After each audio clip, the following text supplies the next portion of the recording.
아멘. 옛날 어떤 나라에 왕이 있었는데 신하들에게 각각 꽃씨를 나누어 주면서 이렇게 말했다고 합니다. 이 꽃씨를 집에 가져와서 잘 가꾸어서 가장 아름다운 꽃을 피우는 사람에게 심사하여 큰 상을 주겠다. 그래서 신하들은 모두 왕이 내어준 꽃씨를 자기 집으로 가져가 정성껏 가꾸기 시작했습니다. 그 중에 한 신하가 있었는데 왕에게 받은 꽃씨를 화분에 심고 최선을 다해 돌보았습니다. 그런데 아무리 정성을 다해도 꽃은커녕 아무것도 나오는 것이 없었습니다. 시간이 흐르면서 소식을 들어보니까 다른 신하들은 화분에 아름다운 꽃이 한둘씩 피어나고 있다는 소리가 들려왔는데 어쩐 일인지 자기 화분에는 아직도 아무런 일이 일어나지 않아서 너무나 당황하고 있었던 것이죠. 드디어 왕 앞에서 심사를 받는 날이 오고야 말았고 다른 신하들은 모두 예쁜 꽃이 핀 화분을 가져와서 왕 앞에 내려놓습니다. 그러나 그 신하만은 아무것도 피지 않고 흙만 담겨있는 화분을 가져와서 내려놓고는 고개를 푹 숙이고 죄송한 마음으로 서 있었습니다. 혹시라도 불효령이 떨어지지 않을까 염려하면서 기다리고 있었던 것이죠. 그런데 신하들이 가져온 아름다운 꽃들을 돌아본 왕은 별 감동을 받지 못하는 표정으로 보다가 마침내 아무것도 피지 못한 이 화분을 가져온 신하 앞에 섰습니다. 그리고 그에게 말을 합니다. 상은 자네 것이네. 그러자 그 신하뿐만 아니라 거기에 있던 모든 사람들이 깜짝 놀랐습니다. 너무나 의외의 선언이었기 때문입니다. 아니, 저렇게 아름다운 꽃들이 많이 피어 있는데 아무 꽃도 나오지 않은 저 사람에게 상을 주는가? 그때 의아하고 있는 사람들에게 왕이 이렇게 말합니다. 내가 너에게 준 꽃씨는 삶아서 준 꽃이었다. 그러니 죽은 것이지. 그런데도 너희는 죽은 씨로 꽃을 피우는 기적을 모두 일으켰구나. 그러나 정말 그러냐? 꽃이 안 나오니까 다른 꽃씨를 심었겠지. 그러나 이 사람만이 정직하게 있는 그대로 가져왔으니 그가 상을 받을 것이다. 그렇지 않느냐라고 말을 한 것이죠. 이 이야기는 보통 정직에 대한 이야기를 말을 할 때 사용을 합니다. 그런데 오늘은 정직이 아니라 생명에 관한 이야기를 하기 위해서 저는 이 이야기를 말씀을 드립니다. 씨가 열매 맺기 위해서 가장 중요한 조건이 무엇일까요? 그것은 살아있는 씨라는 점에 있다는 것입니다. 죽은 씨로는 아무리 노력해도 꽃을 피우거나 열매를 맺는 것이 아예 불가능하다는 것이죠. 그런 의미에서 땅에 심겨지는 씨앗이 중요한 것이죠. 예수님은 이 땅에 오셔서 생명의 씨앗이 된 줄로 믿습니다. 그 생명으로 우리가 이 자리에 있는 줄로 믿습니다. 오늘 말씀의 배경이 되는 시기는요, 유대인들이 가장 큰 명절이라고 말하는 유대 유월절이 가까웠을 때였습니다. 예수님께서 또 마지막 유월절을 보내시기 위해서 예루살렘으로 올라오시죠. 예루살렘 주민들은 예수님이 오시자 종려나무 가지를 흔들면서 예수님을 환영하였습니다. 이때 유월절을 지키기 위해서 예루살렘으로 온 헬라인 몇 명이 예수님을 뵙고자 청하였습니다. 본문 20절에서 22절의 말씀인데요. 명절에 예배하러 올라온 사람 중에 헬라인 몇이 있는데 그들이 갈릴리 베세사 사람 빌립에게 가서 청하여 이르되 선생이여 우리가 예수를 배우고자 하나이다 하니 빌립이 안드레에게 가서 말하고 안드레와 빌립이 예수께 가서 여쭈니라고 말을 합니다. 헬라 사람들은요 기본적으로 다 신교 또 여러 신들을 믿는 사람들이었습니다. 그런 헬라 사람들 중에서 예수님에 대해서 궁금해하고 기대를 하고 있던 사람들이 예루살렘으로 온 예수님을 만나 뵙고자 제자들에게 도움을 청했던 것이죠. 그런데 이때 예수님께서 이렇게 말씀하십니다. 예수께서 대답하여 이르시되 인자가 영광을 얻을 때가 왔도다라고 말씀을 하시죠. 이 말씀을 하셨을 때 제자들은 무슨 생각을 하였을까요? 인자가 영광을 얻을 때가 왔다라고 하시는 말씀에 제자들은 드디어 로마를 물리치고 우리 예수님이 왕이 되실 때가 되었나 보다라고 생각을 하였습니다. 그럴 만한 것도 오늘 본문 일이 있기 전에 어떤 사건이 있었습니까? 죽은 나사로를 예수님이 살리시는 놀라운 사건이 일어납니다. 죽은 사람도 살리시는 능력을 가지신 분이시라면 당연히 저 로마 고린들을 때려 눕히고 위대한 왕이 될 수 있다라고 생각하지 않았을까요? 게다가 헬라 사람들까지 예수님을 찾아오는 스타가 된 예수님께서 이제 유대인들의 왕이 되어 주셔서 유대인들이 세계 가장 뛰어난 민족으로 회복시키실 때가 왔구나라고 느꼈던 것이죠. 그러다 보니 제자들은 예수님이 왕이 되시면 자기가 2인자가 될 것을 상상하며 자리 싸움을 하고 있었던 상황이었습니다. 그런 제자들을 향해서 예수님께서는 24절에 내가 진실로 진실로 너에게 이르노니 한 알의 밀이 땅에 떨어져 죽지 아니하면 한 알 그대로 있고 죽으면 많은 열매를 맺느니라 라고 말씀을 하십니다. 예수님의 영광은 하나님의 뜻을 이루는 것에 있었습니다. 하나님의 뜻이 무엇인가요? 온 인류를 구원하시고자 하는 것이 하나님의 뜻이었습니다. 예수님께서는 2인자가 될 상상에 부풀어 있는 제자들을 향해서 한 알의 밀이 땅에 떨어져 죽는 것처럼 예수님께서는 십자가에서 자신의 생명을 내어주심으로 모든 사람을 구원하실 그 십자가의 사명을 이야기해 주십니다. 결국 인자의 영광이란 것은요, 제자들이 생각하는 것처럼 로마 제국을 물리치고 왕이 되시는 그런 영광이 아니라 죽음을 통해서 생명을 나누어 주시는 것이 영광임을 분명히 가르쳐주고 계신다는 것이죠. 이처럼 예수님께서는 자신을 내어주심으로 우리에게 영원한 생명을 선물해 주셨습니다. 예수님이 걸어가신 길은요, 영광스러운 길이 아니라 좁은 문, 좁은 길이었던 것이죠. 예수님께서는 자신을 내어주심으로 많은 사람을 살리기를 원하셨던 것입니다. 그런 의미에서 예수님께서 첫 번째 복음의 씨앗이 되어 주신 것이죠. 이 일을 감당하기 위해서 예수님이 이 땅에 오셨다는 것을 분명히 말씀해 주시고, 더욱더 중요한 것은 이를 감당할 수 있는 분은 오직 예수님밖에 없음을 분명히 말씀해 주십니다. 오늘 말씀에서 우리가 먼저 기억해야 되고 감사해야 할 은혜는요, 예수님이 우리를 위해서 죽으심으로 우리에게 영원한 생명을 선물해 주셨다는 것입니다. 영원한 생명의 선물을 받으신 줄로 믿습니다. 그 생명의 선물이 우리 안에 있는 줄로 믿습니다. 예수님이 말씀해 주신 이 미랄의 교훈에서는요, 대속과 관련한 중요한 의미를 담고 있습니다. 바로 생명의 교환성이란 거죠. 죽지 아니하면 한 알 그대로 있고 죽으면 많은 열매를 맺느니라 라고 말씀하십니다. 땅에 뿌린 씨앗은요, 분해되어 사라집니다. 오늘 말씀처럼 죽게 되는 것이죠. 그래야 새로운 생명이 움트게 됩니다. 만일 땅에 뿌린 씨가 죽지 않고 그대로 있다면 새로운 생명은 나타나지 않는 것이죠. 처음에 말씀드린 예화처럼 죽은 씨앗에는 생명이 없습니다. 생명의 근원 되시는 예수님께서 모든 인류의 죄를 대속하기 위해서 죽으심으로 모든 사람들이 죄의 사함을 받고 새 생명을 얻게 되는 것이죠. 결국 예수님의 대속적인 은혜로 말미암아 모든 세상 사람들이 죽음에서 벗어나 생명의 열매를 먹을 수 있게 됐다는 것입니다. 예수님이 죽지 않으시면 그 생명은 우리에게 전달되지 않았습니다. 당연히 죽을 수밖에 없는 우리, 하지만 예수로 살아나게 된 것이죠. 예수님의 죽음과 우리의 생명이 맞교환되었다는 것입니다. 이처럼 예수님의 죽음으로 우리에게는 영원한 생명이 전해지게 됩니다. 이사야의 말씀처럼 그가 찔림은 우리의 허물 때문이며 그가 상함은 우리의 죄악 때문이라. 그가 징계를 받음으로 우리는 평안을 누리고 그가 채찍에 맞음으로 우리는 나음을 받았도다. 우리가 예수님을 믿는다는 것은요, 주님이 내어주신 생명으로 죽을 수밖에 없었던 내가 영원한 생명을 얻게 되었음을 믿는다는 것입니다. 예수님께서는 내가 죽을 자리에서 대신 죽어주셨습니다. 그로 말미암아 내가 살아나게 되었고 지옥에 갈 사람이 천국 백성이 된 것을 분명히 말씀해 주신 것이죠. 하나님께서는 그런 우리를 의롭다 하심으로 천국 백성 되게 하십니다. 이 모든 것이 주님의 생명이 내 생명을 대신함으로 이루어 주신 놀라운 은혜의 사건이 됩니다. 이것이 바로 예수님께서 이 땅에 오셔서 자신을 내어주신 그 이유가 되는 것이죠. 예수님께서는 자신의 생명을 내어주시기 위해 이 땅에 오셨음을 이제 유월절, 마지막 유월절을 보내며 제자들에게 온전히 가르쳐주고 계신 것입니다.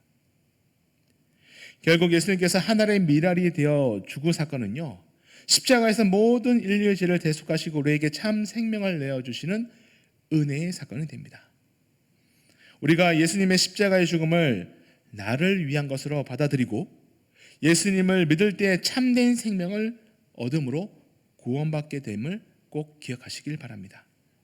이 땅에서도 천국 백성으로 살아가게 되고 영원한 천국을 약속받을 수 있는 것, 그리고 우리가 이 세상에서 살아가는 동안에도 예수님께 이어받은 이 생명을 통해서 세상에 나아가 또 다른 생명을 전해줄 수 있는 그런 능력이 우리에게 주어졌음을 기억해낼 수 있는 것이 바로 예수님께서 하나님의 미랄이 된 것을 믿는 우리의 믿음을 통해서 이루어지게 될 줄로 믿습니다. 그러기 위해서 먼저 우리 안에 예수님의 생명의 씨앗이 있어야 된다는 것입니다. 우리 안에 예수님의 생명이 살아 숨쉬어야 된다는 것이죠. 예수님께서는 제자들을 향해서 그래서 나를 따르라 라고 말씀을 하십니다. 예수님께서 공생의 3년 동안 자신의 온전한 모습을 다 보여주시죠. 많은 사역들을 통해서 예수님께서는 이 일을 위해 준비해 나가십니다. 즉 자기를 죽임으로 다른 살림을 살리시는 것이 신앙의 첫걸음임을 예수님께서는 분명히 말씀해 주시고 보여주셨다는 것입니다. 사람이 나를 섬기려면 나를 따르라. 나는 나 있는 곳에 나를 섬기는 자도 거기 있으리니 사람이 나를 섬기면 내 아버지께서 그를 귀히 여기시리라 라고 말씀을 하십니다. 신앙의 길은요, 예수님처럼 자기를 죽이는 길입니다. 자기를 죽이지 않으면 주님을 따를 수가 없다라고 분명히 말씀을 하시죠. 내가 죽어야 하나님의 뜻을 따를 수 있다는 것입니다. 우리가 고백하는 주기도문의 내용처럼 하늘에서 이루어진 것 같이 땅에서도 이루어지다라는 말씀처럼요, 우리가 주님의 뜻을 100% 순종함으로 하나님의 길을 함께 걸어가겠다라는 우리의 믿음이 담겨져 있는 것이죠. 우리를 하나님의 말씀에 온전히 심을 때, 하나님의 말씀대로 살아가기를 노력할 때, 하나님의 뜻대로 행할 때 우리는 죽고 예수님이 살아나신다는 것을 꼭 기억하시길 바랍니다. 그런 면에서 신앙은 인격의 재건축입니다. 이전의 건물들을 다 헐어버려야 하는 거죠. 이래의 모습들은 다 벗어버려야 하는 것이죠. 또 무리에게 이르시되 아무든지 나를 따라오려거든 자기를 부인하고 날마다 제 십자가를 지고 나를 따를 것이니라 라고 분명히 말씀을 하십니다. 자기를 부인하는 것, 다시 말해 하나님을 온전히 믿고 따르는 것, 이것이 하나님만을 인정함으로 하나님의 뜻대로 살아가는 자가 되었음을 증명해내는 우리의 모습이 되어야 될 줄로 믿습니다. 아직도 내가 가고자 하는 방향에 하나님을 맞추고 계십니까? 하나님이 부르시는 곳, 하나님이 보내시는 곳에 믿음 없지만, 연약하지만 나아가는 그 한 발자국을 통해서 우리는 하나님의 사람으로 살아가는 자임을 드러낼 줄로 믿습니다. 오늘 이곳으로 오신 것, 내 뜻과 내 생각이 아니라 하나님께서 부르셨기에 이곳에 나와 하나님을 예배하신 줄로 믿습니다. 이처럼 우리가 예배하는 삶을 통해서도 하나님의 사람으로 살아감을 우리는 드러내고 있다는 것이죠. 마태복음 19장에 보시면 예수님과 부자 청년 사이에서의 대화가 나옵니다. 이 부자 청년은요, 예수님께 어떻게 하면 영생을 얻을 수 있습니까? 라고 묻죠. 예수님은 이 부자 청년에게 자산을 다 팔아 가난한 사람들에게 주고 나를 따르라 라고 말씀을 하십니다. 하지만 부자 청년은 결국 돈을 포기하지 못하죠. 이 청년은 돈을 주인으로 삼고 살아왔기 때문입니다. 결국 이 청년은 돈을 포기하지 못하고 예수님을 떠나갑니다. 여전히 돈과 자기가 주인인 사람의 모습이 등장하고 있는 것이죠. 누가복음 14장에 무릇 내게 오는 자가 자기 부모와 처자와 형제와 자매와 더욱이 자기 목숨까지도 미워하지 아니하면 능히 내 제자가 되지 못하고 누구든지 자기 십자가를 지고 나를 따르지 아니하는 자도 능히 내 제자가 되지 못하리라 라고 말씀을 하십니다. 이 말씀은 예수님을 진정으로 따르는 자가 예수님의 제자가 될 수 있음을 분명히 가르쳐 주시고 있는 것이죠. 그렇다면 예수님을 따르는 사람은 어떠한 사람이 되어야 할까요? 예수님의 생명을 품은 사람이 되어야 할 줄로 믿습니다. 원래 죽은 씨였던 우리가 예수님처럼 살아있는 씨가 되어야 한다는 것입니다. 죽은 씨로 열매를 맺지 못하기 때문에 우리는 예수의 생명을, 예수의 사랑을, 예수의 희생을, 예수의 섬김을 품는 사람이 되어야 한다는 것이죠. 우리 안에 생명이 없으면 아무리 땅에 떨어져 썩어도 아무 열매가 맺지 못하는 것이죠. 아무리 열심히 해도 생명 없으면 그 모든 것이 무의미한 노력이 되고 맙니다. 그렇다면 어떻게 해야 살아있는 씨가 될 수 있을까요? 예수님이 하나님의 아들이시며 구원자 되심을 믿고 구원의 은혜를 감사하는 삶을 살아가는 성도의 삶이 살아있는 씨가 되는 삶인 줄로 믿습니다. 내가 먼저 예수님의 생명으로 다시 살아난 성도가 되었음을 깨달을 때 매일매일 삶 속에서 그 은혜를 감사하며 기쁨으로 주님이 불러주시는 자리에 나아가는 자가 될 때, 내가 예수님을 믿고 예수님이 내 안에 들어오실 때, 내가 하나님께 온전히 나를 내어 맡길 때 나의 모습을 통해서 살아있는 예수 그리스도가 드러나게 될 줄로 믿습니다. 내 속에 계신 예수님, 나의 삶을 주장하시도록 온전히 순종해낼 때 우리가 예수님의 생명의 씨앗을 품는 씨앗이 될 줄로 믿습니다. 아침에 일어나실 때 어떠한 기도를 들으십니까? 주님, 오늘도 나에게 생명 주셨네요. 오늘 내가 어떻게 살아가야 할까요? 라고 이 묻는 순종의 기도가 우리에게 꼭 필요하게 될 줄로 믿습니다. 사도 바울을 보십시오. 자기 자신의 의지로 살아갈 때는요, 죽이는 자로 살아갑니다. 예수 믿는 자들을 잡아 옥에 가두고 복음을 전하지 못하도록 막았던 사람이 바로 바울이었습니다.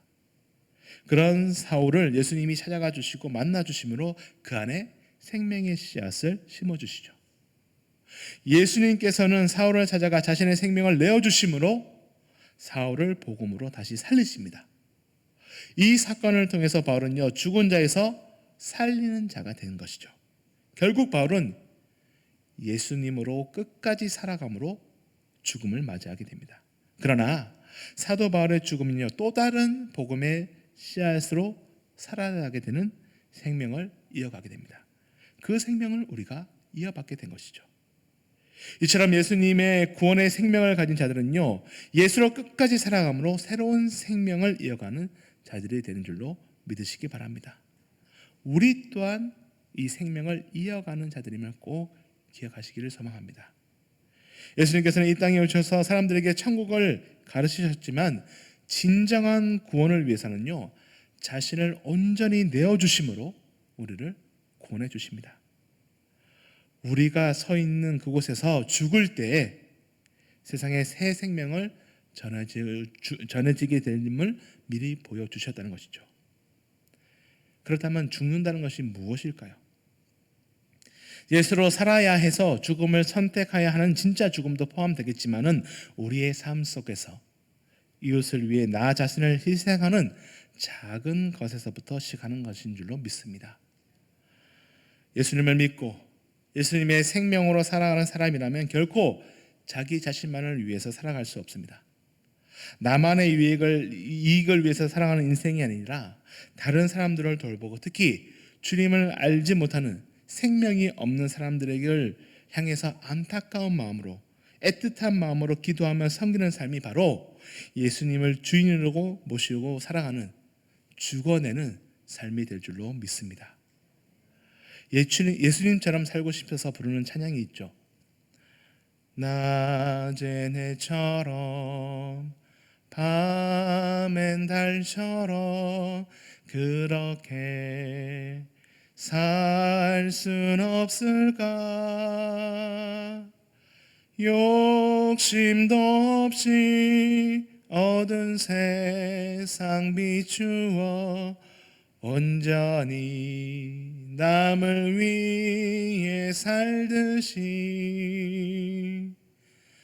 나의 일생에 꿈이 있다면 이 땅에 빛과 소금 되어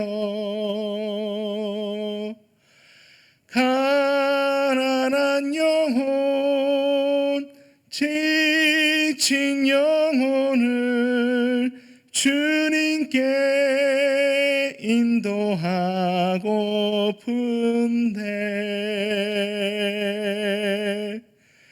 나 욕심이 나의 못난 자가 언제나 커다란 짐 되어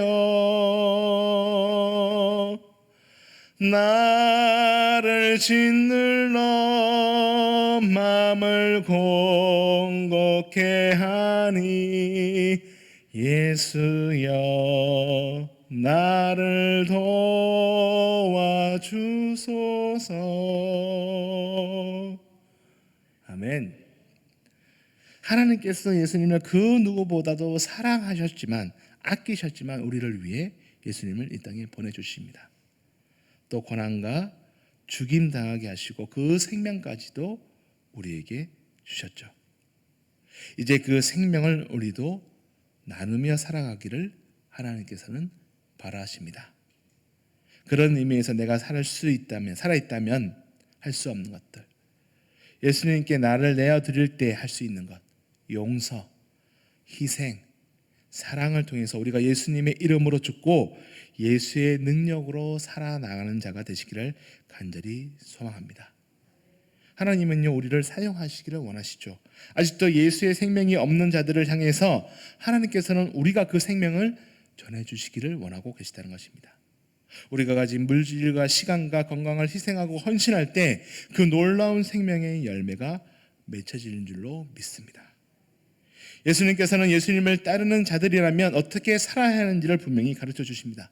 예수님의 제자란 예수님을 따르는 사람입니다. 예수님을 따르는 사람이란 예수님과 함께 있는 자를 의미하는 것이죠. 예수님께서 죽어지는 하나님의 밀이 되는 거기에 예수님과 더불어 죽어지는 밀알이 되는 사람, 예수님께서 지셨던 십자가, 예수님과 함께 더불어지는 사람, 그런 사람을 예수님께서는 예수님을 따르는 진정한 제자라고 말씀을 해주십니다. 예수님께서는 이처럼 하나님의 영광을 위해 썩어지는 씨앗이 되어 우리에게 생명을 선물해 주셨습니다. 그리고 그 생명으로 살아가는 우리에게도 나를 따르라 라고 말씀을 하십니다. 예수님을 따르는 자에게는 하나님이 계신 천국이 주어질 것을 약속해 주시고 하나님께서 그를 귀히 여길 것을 약속해 주십니다. 우리 신앙생활은요, 예수님을 따르는 삶인 줄로 믿습니다. 예수님처럼 생명을 심어 복음의 열매를 맺는 왕중의 모든 성도님들 되시기를 축복합니다. 기도하시겠습니다. 하나님, 이 땅에 하늘의 밀로 예수 그리스도를 보내주심을 감사합니다. 그 생명의 씨앗이 심겨짐으로, 죽어짐으로 우리에게 새로운 생명이 이어지게 되었음을 기억하오니 주님, 그 생명 가진 자로 살아가게 인도하여 주시옵소서. 예수 그리스도에게 모든 것을 내어드리는 순종의 삶을 통해 예수의 뜻대로 살아가는 자가 되게 인도하여 주시고 우리의 삶을 통해 하나님의 뜻을 온전히 이루어낼 수 있는 거룩한 백성들이 되게 인도하여 주셔서 우리의 삶을 통해 예수의 생명이 살아있음을 증거해낼 수 있는 믿음의 성도님들이 되게 인도하여 주시옵소서. 오늘 하루도 우리에게 생명 주심을 감사합니다. 이 생명 다하여 하나님의 뜻을 온전히 이루어가는 자들이 되게 인도하여 주시고 우리가 서 있는 그곳에서 예수 그리스도의 삶을 살아낼 때 예수의 생명에 심겨지는 놀라운 역사가 이루어지게 역사하시고 인도하여 주시옵소서. 우리 생명 되신 예수 그리스도의 이름으로 기도하옵나이다. 아멘.